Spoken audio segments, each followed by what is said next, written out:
The film opens with a few directors and producers talking about the movie Antrim. They talk about how countless movies about the devil have been produced since the dawn of cinema, but none of them are like Antrim. It is revealed that this movie was only played once in a theater and has never been played again. The theater that played the movie instantly burned down, ending the lives of all the people inside. According to the witnesses, there was nothing that actually caused the fire and the flames just started right where the audience was. After that incident, no one has ever seen the movie and it is considered to be cursed and the deadliest film ever made. Then, it is revealed that a copy of Antrim was discovered in 2018, causing a documentary crew to create a short film on its history and significance. Although the film's origins are unclear, scientists and cinema professionals have discovered that, among other things, it employs distracting noises and concealed visuals. After a few more details about the movie, we get a disclaimer. It clearly states that this movie can harm us and warns us to watch it with our own consent. With all that being said, the movie finally begins. The film starts with a dog named Maxine taking its last breaths, and a family is gathered around it. We see Nathan and his sister, Orly. It looks like they love Maxine dearly. After Maxine passes away, they all get into a car with their mom. On their way back home, Nathan feels really sad and asks his mom if Maxine went to heaven. However, instead of comforting him, his mom says Maxine was a bad dog and didn't go to heaven. This makes Nathan even more traumatized, and due to this, he has a scary nightmare where he sees a terrifying demon above him. He wakes up screaming and finds Orly comforting him. She explains that she heard his screams and rushed to help. She knows that her brother is having these nightmares because of Maxine, so she assures him that they will see Maxine again soon. The next day, we see Nathan and Orly heading towards a forest where she once again asks him if he wants to do it. Nathan is affirmative, so they start walking further. On their way, Orly claims that they can only meet Maxine and not bring her back. It is revealed that Nathan and Orly are trying to open a gate to hell so that they can see Maxine again. After walking into the forest for some time, they reach a point where they see certain things on the ground and Nathan gets confused. Orly has a demonic book that provides her with such knowledge. She reads it and understands that all those things are people's special belongings that they have to sacrifice to get into the forest. So Nathan has to sacrifice something too. Nathan only has Maxine's collar left with him, and he does not want to sacrifice it, but he eventually gives up and puts the collar in that place so that they can go inside and meet her one more time. They come across a sign that tells them to not end their lives, and it is revealed that many people have ended this place because getting separated from their loved ones becomes too much to bear for them. Afterward, Nathan steps away to relieve himself and notices a strange engraving on a nearby tree, warning that no one escapes this forest alive. Frightened, he quickly returns to Orly, questioning their destination. She reassures him and explains that when Satan was cast out of heaven, he landed in this very forest, transforming it into the gateway to hell, known as the Antrim. Orly is determined to open this gateway to reunite with Maxine. They continue walking for a significant distance until they reach a spot covered in dead tree branches. Together, they clear the area. Orly then outlines a star shape on the ground using a rope, marking the spot where they need to dig a hole. To protect themselves from hell's demons, Orly performs a spell, placing religious idols in each corner of the star. Nathan watches as she stands in the center, completing the ritual. With the protective spell in place, they begin digging through the 5 layers of hell. Orly talks about someone named Ike, presumably her imaginary friend, who warns her that the forest will grow darker as they continue their descent.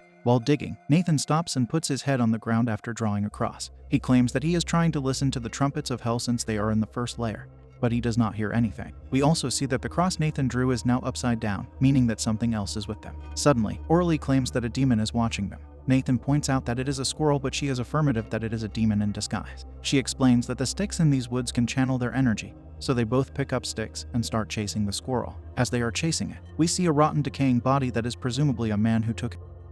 After this, they start digging the hole again, but Orly's shovel hits a stone. Nathan is a bit scared, but she explains that it was just a stone and that they are safe. Nathan then senses a presence behind a tree and keeps staring until he catches a slight glimpse of a black figure moving. Before he can speculate anything, Orly suggests that they take a break from digging and go eat. Nathan agrees and they both go away to eat. Later, we see them sitting on an edge where they can almost see the entire forest while eating their food. While they are eating peacefully, they sense the presence of another person. They look around and see that it is a Japanese man who is here to end as well. They decide to stop eating and peep on him because both of them get curious. They start moving, looking at him from a safe distance as he undresses himself and sits down only in his undergarments. It looks like he is doing a specific ritual as he takes out a knife with the intention of in the stomach. Just when he is about to impale, Nathan gets scared and screams at him to stop. The man stops as his ritual is interrupted and he starts to weep because this was his only chance to do it, and the ritual has been ruined. Because of this, he grabs his belongings and goes away without taking. He also apologizes before leaving. After that, they get back to digging and Orly finds a bottle with some pills inside. Meanwhile, Nathan finds a fully functional gun. However, Orly instantly takes the gun from him for safety measures. Suddenly, Nathan starts seeing the black figure again that he saw behind a tree. Only this time, there are two of those black figures and one of them moves. Just as it moves, Nathan screams and it scares Orly, causing her to accidentally shoot, but no one gets hurt, and she strictly tells Nathan to never scream like that again. At night, both of them set up a camp and sleep inside. When Orly notices that Nathan has not brushed his teeth, she strongly advises him to brush his teeth because something bad can happen if any of them start to smell in any way. She opens the book again and starts to explain what will happen if they smell bad. She talks about a hell beast named Cerberus, a ferocious three-headed hound with sharp teeth that does not just tear apart a person but also their soul. She further explains that it is tied up in the 5th layer at the gates of hell, and its job is to keep the departed from coming outside. Since it is in the 5th layer, they are safe from it unless they start to smell, because Cerberus can smell the stench of mortals. After hearing this, Nathan gets a little scared and instantly goes to brush his teeth. Nathan goes wandering outside while brushing his teeth and goes near a river where he sees a mysterious boat. When he looks closely, he sees that someone is taking a lady away in that boat. He does not get scared this time and goes back to his tent. Orly asks him where he went, but Nathan decides to keep quiet this time and does not say a word about the boat. While sleeping, he has a nightmare about the woman again, and sees demons crawling out of the hole they were digging into. He wakes up scared and decides to read the book. While reading, he comes across pictures of demons coming out of that hole and wearing human skin to blend in. Suddenly, we see an actual demon staring, and the statue of the same demonic deity called Baphomet is also shown in Nathan's nightmare. The next morning, Nathan heads out to relieve himself, and he encounters the same engravings on a wooden trunk that frightened him earlier. Startled by the sight, he hurries back to where Orly is. Orly, understanding his fear, provides comfort, and they resume digging. While they are digging, Orly notices that Nathan has stopped and is sitting beside the hole. Concerned, she inquires about his sudden pause. Nathan explains that they have entered the 2nd layer and shows her the scratches he's received from the demons as evident. However, Orly remains skeptical and suspects Nathan may have caused the scratches, as she doesn't believe in demons. Nathan vehemently insists that the scratches were inflicted by real demons. Despite her doubts, Orly decides not to take the incident too seriously. To ease Nathan's fears, she pours holy water on his arm and assures him that the demons cannot harm him now. She then informs Nathan that they are close to the gates of hell, having reached the 2nd layer, and suggests they continue their search for Maxine. Both of them keep walking in the forest while calling for Maxine. When they reach a body of water, Nathan notices some movement once again and gets startled. Still feeling anxious because of the black figures he saw earlier, he pauses for a moment while thinking about all of this. He keeps staring at the spot where he sees the movement as Orly moves forward. She takes out Maxine's collar from her pocket and places it on the ground.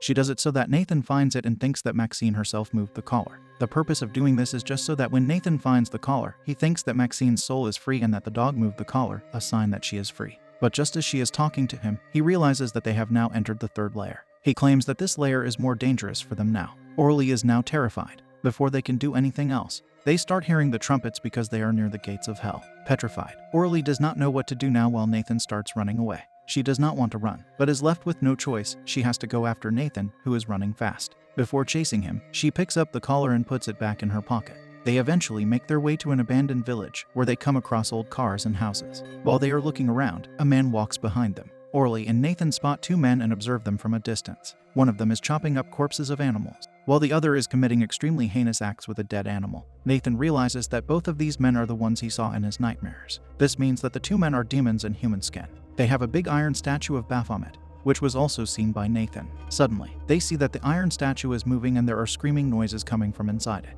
The statue is on fire, and Orly notices that the stuffed animal they saw with the Japanese man from earlier is now placed right by the deceased animal. This means that the Japanese man is inside the Baphomet statue. The second this realization hits Orly, she takes Nathan and runs, but both of the men sense this movement. She keeps running until they reach their tent. Orly wants to pack everything and skedaddle, but Nathan still wants to see Maxine again. With overflowing emotions, he jumps into the hole and starts digging again, but Orly intervenes. She pulls him out of there and wants to run away while he keeps screaming that they cannot leave without Maxine. Once he is out of the hole, they see a giant black cloud in the sky, meaning that the forest is going dark. Nathan now understands the gravity of the situation and starts to run with Orly so that they can escape. They end up reaching the river where Nathan previously saw the lady on a boat. The boat is still there, and Orly instantly sits in it. Nathan is hesitant to get in, but she forces him to sit inside so they can escape. Once she starts rowing, she looks back and sees that Nathan is missing. She gets frightened and extremely concerned, so she stops rowing and starts looking for Nathan in the water. After not finding him anywhere, she is left with no choice but to jump in the water to find him. She keeps screaming his name until Nathan finally appears in the water and they get back on the boat.